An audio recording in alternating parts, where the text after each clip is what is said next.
previously during the investigation. Thomas, you've got nowhere to run now. Just surrender yourself. You won't have it your way. I won't let you take him. Die, you skanky swine. Carol, are you okay? You! York, are you saying that Thomas was not responsible for the murders? Love G himself. Hello and welcome to episode 36 of my playthrough of Deadly Premonition. This is Conservative Cat, and we're in episode 5 of the actual plot. Last time we left off, we were exploring the police station, chasing down the Raincoat Killer. And let's resume right where we left off, right at the room, or right after the room where I left y'all last time. This episode we're actually going to bring down the Raincoat Killer and end his reign of terror in pretty much exactly 2 rooms. Huh?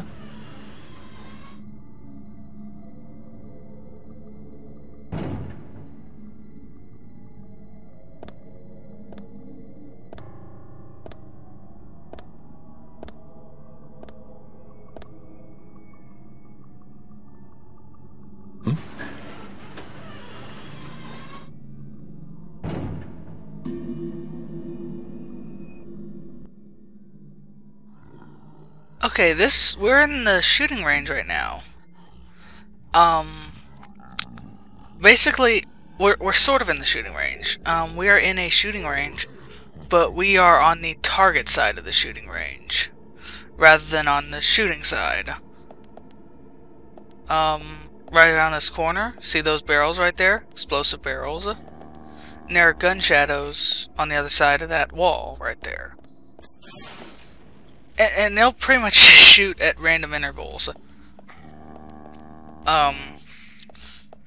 Really, I found the best strategy for this is to just allow them to, after this first one unleashes his shot,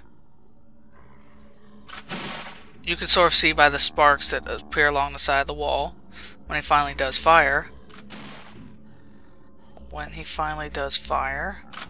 There we go. Just make a break for it.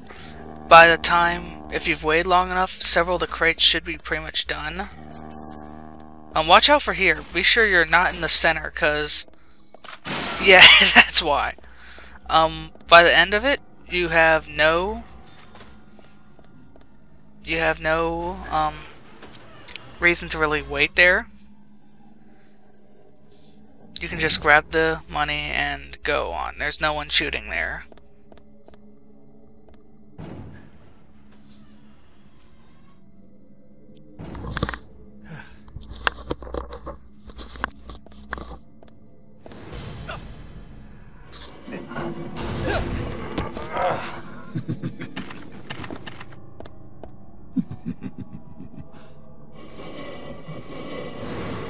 I just noticed he does a, ineffectual grab there when you dodge out of the way.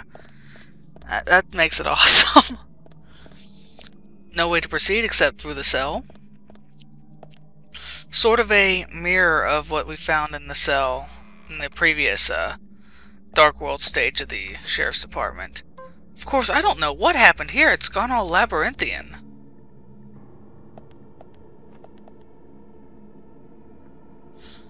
I just take care of those because, you know, want to be sure it's not a trap or anything.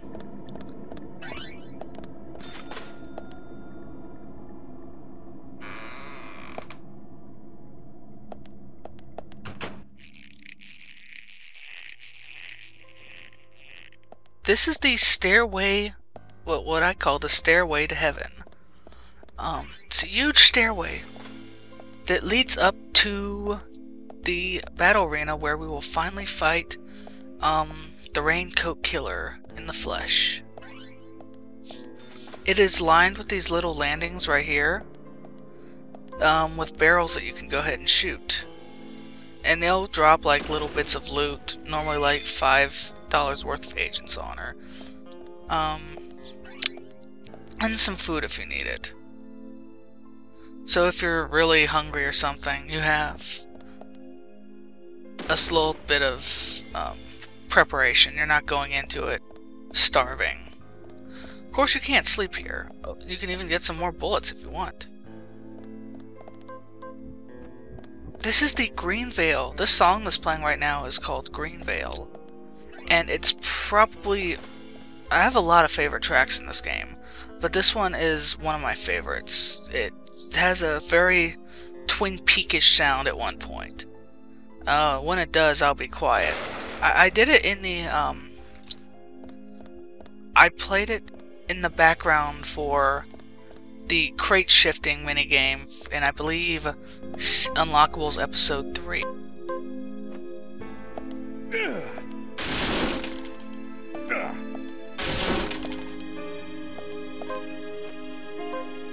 And it's just about to come off the Twin Peaks part, so I'm going to be quiet and let it play through. It's beautiful.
That was really good.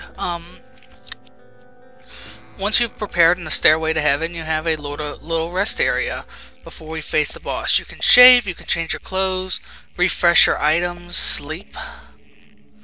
Let's go ahead and make ourselves look as default as possible. Completely clean shaven. And I wonder how dirty the FBI agent look is right now.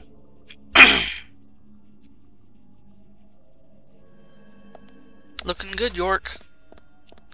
Oh, turkey sandwich. Fun fact, turkey sandwich is one of the most, one of the best food items in the entire game because it heals York up almost to full on food. It's getting dirty, but no, I think it'll work. Let's go ahead and save. Turkey sandwich is one of York's favorite foods. So the Sin sandwich is apparently a really awesome version of that. That's the one with the strawberry jam and the cereal on it.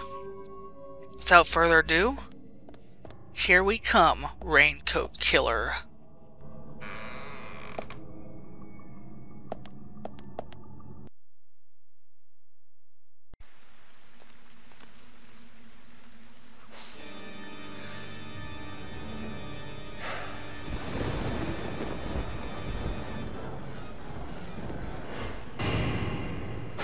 Welcome to Greenvale, Agent Francis York Morgan.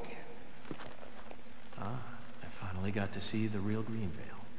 I knew you country folk were shy. It took you long enough to show me who you really are.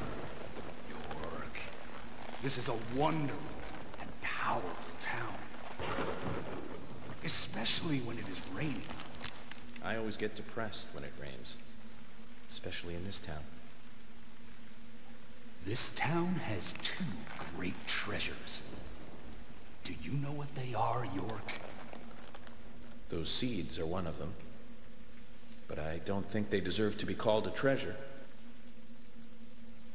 An ordinary man like you could never appreciate their true value. But you'll agree with my selection on the second treasure, anyway. I don't disagree with treasure number 2. Emily sparkles like a precious gem. This town changed since she came here. The goddess from the city gave us the fruit of knowledge and gave us sin. When I first saw her, I realized I was such a fool. A fool for being satisfied by the petty girls from this countryside town. George, I agree you were a fool, and you are a fool, even now. Shut it, York! You're the fool here. Becky, Diane, and Carol. They all died right in front of you. You couldn't save even one of them. Not even one. You're the worthless fool here, and that's what proves it. But me, unlike you, I am strong. I have power. My mother taught me, the strong, who can overpower others, is always correct and right. My mother stepped on my face with her stiletto heels because she had power. And when her heel pierced my cheek, I learned to respect her. Since then, I obtained power of my own and found my own disciples. I became divine. All I need now is that goddess of fate and grab her with my hands. I want Emily in her stiletto heels. You're out of your mind. The goddess won't smile for you anymore, George.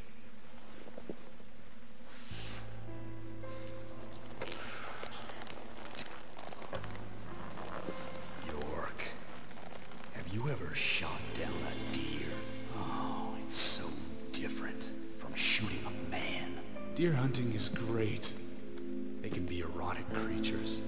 Those black eyes, firm hips, slender legs. Hunting is a sign of power, especially deer hunting. Did you know, York? From time to time, there's a family of deer that comes down to the graveyard. I shot them full of bullets, and they still remain standing. First, I thought they were zombies, but when I snuck up on one and cut its stomach out, I found the truth. The red seeds. Those seeds made those deer invincible. George, no Olympics for you. You'll fail the doping test. You'd be good food for wild animals, though. Shut your crap, York. I have these seeds because I'm the chosen one. They came to me, and that proves my divinity.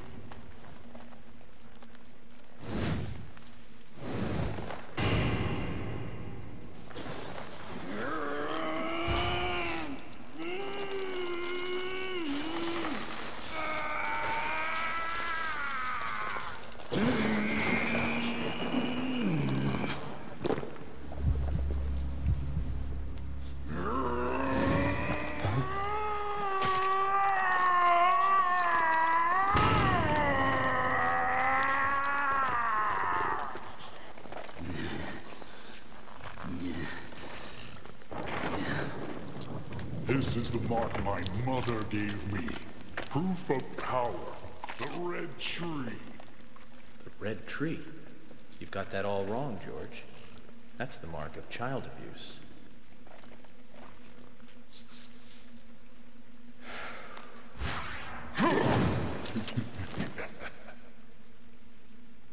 That's no use, York. Carol's death gave me eternal strength. It's surging through my body. I can no longer be killed. York, aren't you honored? You'll be the first to congratulate me for my new powers. Yeah.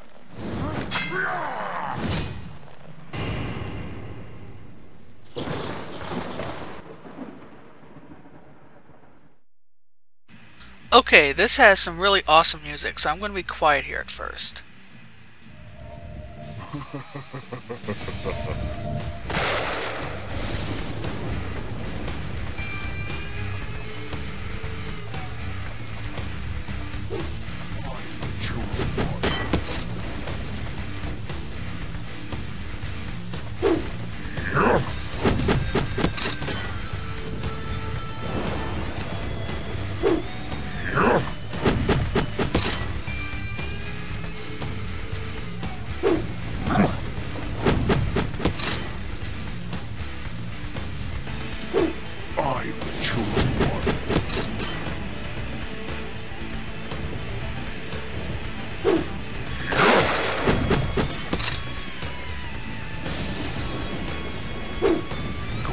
crush you. Okay. Now, I'm going to actually get the strategy. Basically, he is only susceptible to from one or two places. One is the red scar on his back, or the much smaller scar on his cheek. The best time to shoot him is when he's taunting like this. Just spin around, run past him, spin around, unload a bullet into his back. No problem. You can shoot him while he's still down, but it's pretty hard. You have to be pretty quick on the draw. Things he does. He'll occasionally rush you like that. If he gets too close, he'll throw you. He can also melee attack you with his axe if he's too close. For the most part, he's just gonna throw these axes right here. Yeah. You can kind of hit him when he's preparing to throw an axe, because he sort of turns off to the side and exposes his back a little bit. But it isn't reliable enough. You can also hit him when he does that, because he sort of stays prone.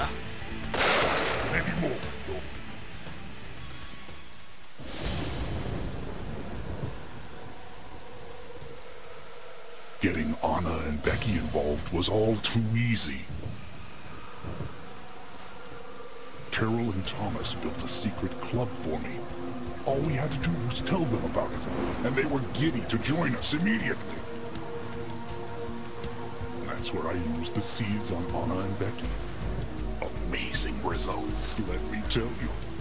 They went berserk, like cats in heat.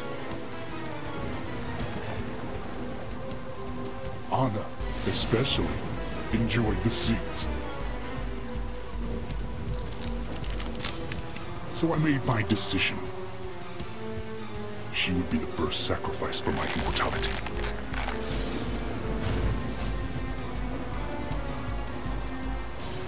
George, your poetic prose is a bit confusing. Let me reword this so it makes sense. You chose Anna as your first victim, so you can be a first-degree murderer. And you framed Thomas so it looked like he did it.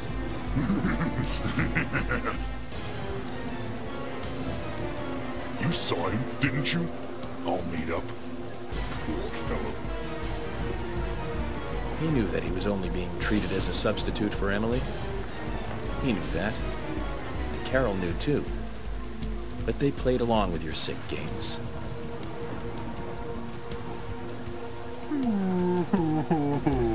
Oh my, you're making me cry. Here's the one who told me about the Raincoat Killer. About how to become divine, too.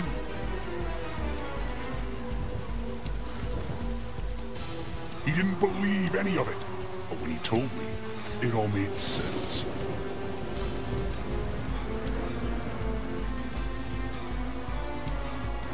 Why was I born in such a run-down dump? Why did my mother beat me every day? Why didn't Emily want me?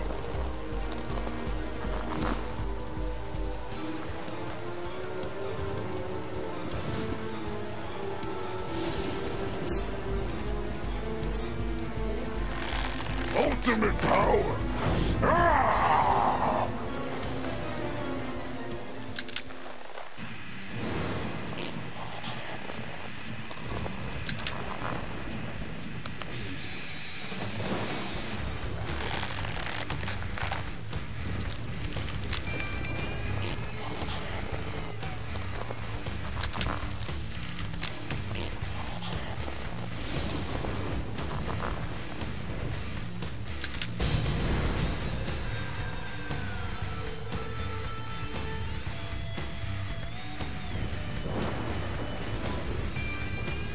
With an imagination like that, you belong in the zoo.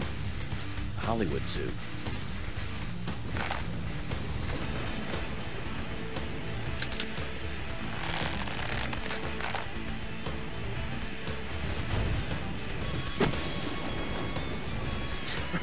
The battle is pretty much the same this time.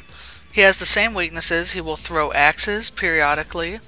He will occasionally melee attack, just evade the axes. And of course, he'll stop the taunt every once in a while, patting his axe in his hand. Here are the big differences. He's a bit bigger target now. He also moves a lot quicker. He's not as encumbered with his axe. He doesn't have to drag it along the ground. Oh, that was terrible.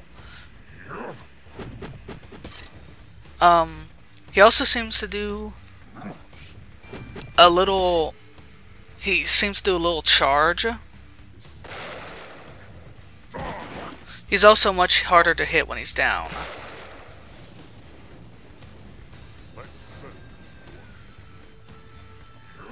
He'll do a little, like, half-shoulder ram charge every once in a while if you're too close to him.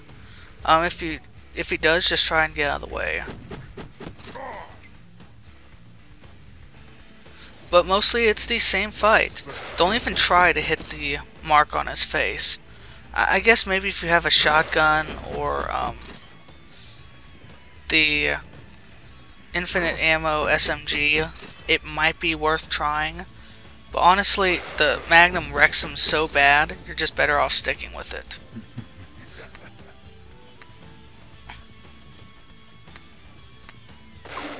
See? Took off a ton of health. It's 3 shots to knock him down to 0 with the Magnum. Yeah, that was the end of his shoulder ram charge. You can dodge while you're aiming. As long as even if you're in the middle of the reload, so never feel like you're too late to dodge and have to take a hit. Though he does throw axes so often that it's kind of hard to reload. You can kind of influence which direction you evade by strafing in the direction you want to use first. Otherwise it's sort of random, and it seems to favor the left.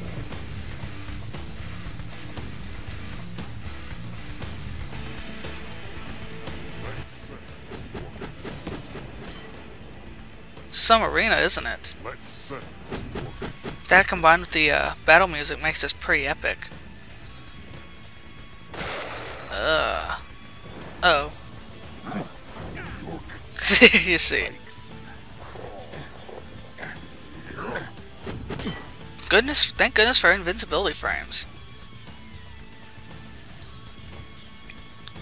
Yeah, that's ugh. He doesn't go very far before he gives up on it, though, fortunately. Otherwise, we could have been in the world of hurt there.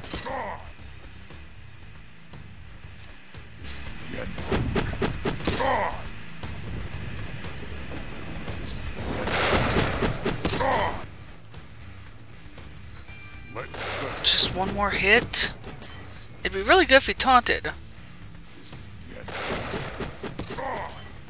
That way he could take, just give a oh, there we go, perfect. A, B to spin. You scum. Why?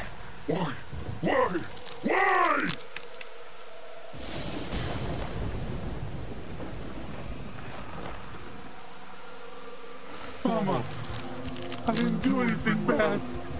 Why? Why are you doing this to me? It wasn't me.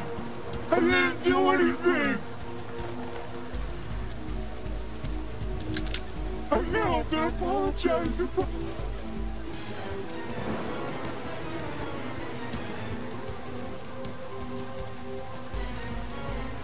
I didn't do anything wrong. You know who it was. He's the one who made me do all this.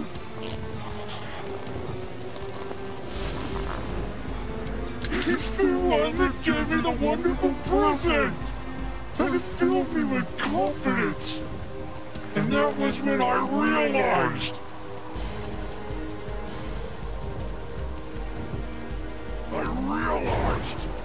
that I am blessed!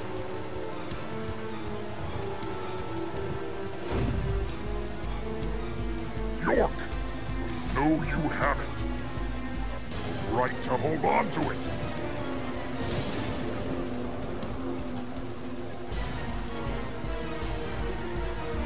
doing this? Why are you so concerned about this locket? I told you I'm the Chosen One. Only the Chosen One can own that locket. That's what he told me.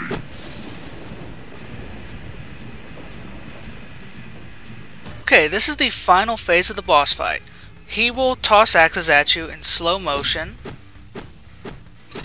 and you have to shoot them out of the air. Be careful with your shots because you will not be able to reload.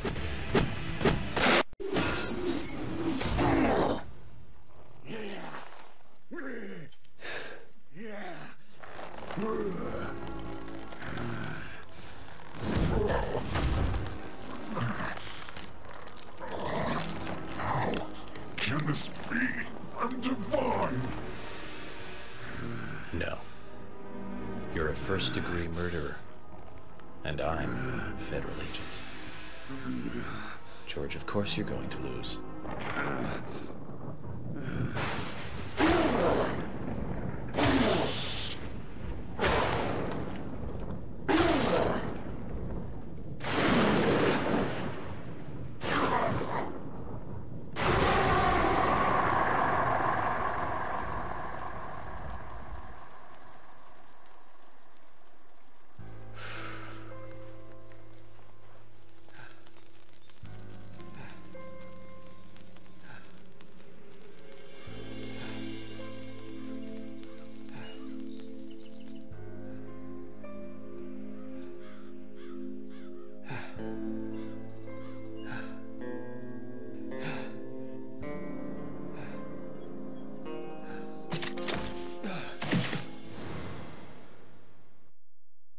And that brings us to the end of this episode of my playthrough of Deadly Premonition. It seems like we've solved the case of the Raincoat Killer, but there's still more to come. Thank you for watching, and have a good day.